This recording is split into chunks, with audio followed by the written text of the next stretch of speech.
One of the first things that you'll do when you arrive is to make sure the hot water heater is turned on. Top left switch there turns it on, and then before you leave, make sure you turn it off. Very important. That gets very expensive if we leave it on while we're gone. Thank you. Unless it's really cold, we leave the baseboard heater turned off in the small bedroom, as well as the two on the sun porch. If you decide to turn it on, please make sure that you turn it off before you leave. There are two baseboard heaters in the sun porch, one in each corner. Make sure they're turned off when you leave.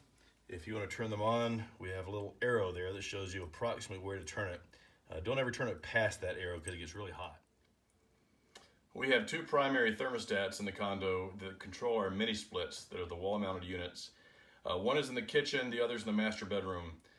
During the winter time when you leave, you should set it to heat at 61, and then you can turn it to whatever you want to be comfortable while you're here.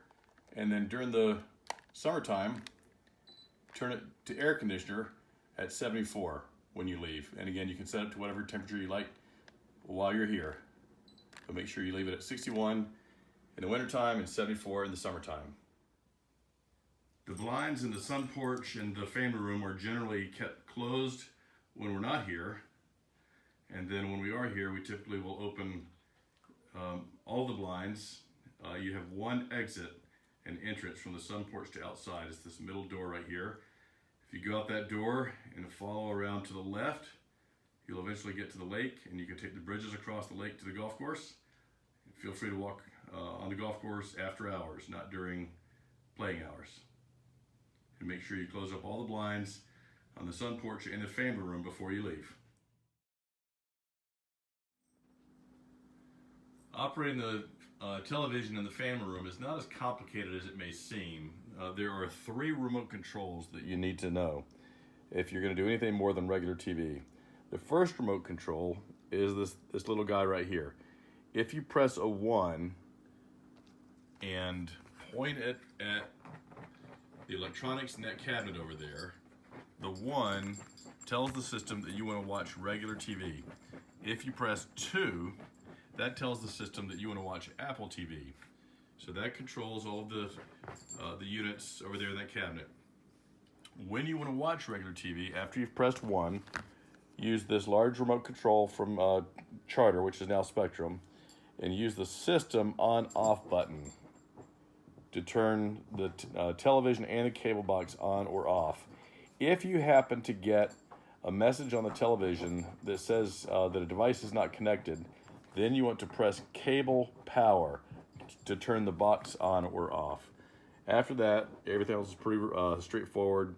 You've got your channels, you've got your menu and your guide and so forth. If you're watching Apple TV, you press a 2 on this guy, and then you press the black part on the Apple TV to activate the Apple TV, and then you press menu to scroll back to the main screen, and you can choose between Netflix or Spectrum or other apps that are on the Apple TV option. And then when you're ready to turn it off, just press System Off. This remote control controls the TV in the smaller bedroom. This is an Apple TV remote control, and to use it, simply depress the black spot right there, and that'll turn it on. If you want to watch regular TV, you can scroll over to the Spectrum app that's on the television screen. Help yourself to anything that we have in the kitchen already. We do use a Keurig for coffee. You'll need to bring your own coffee.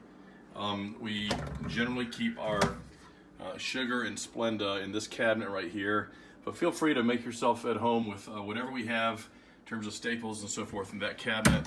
The only thing that we request is that you not access the cabinet over the oven. That's where we keep things that we need to make sure are here when we come up. Thank you. When using the dishwasher, try to use the express wash. That takes about an hour. Every other wash takes about an hour and a half or 2 hours and is unnecessary. So the express wash will get you done in about an hour. The trash bin is located on the left side of the parking lot.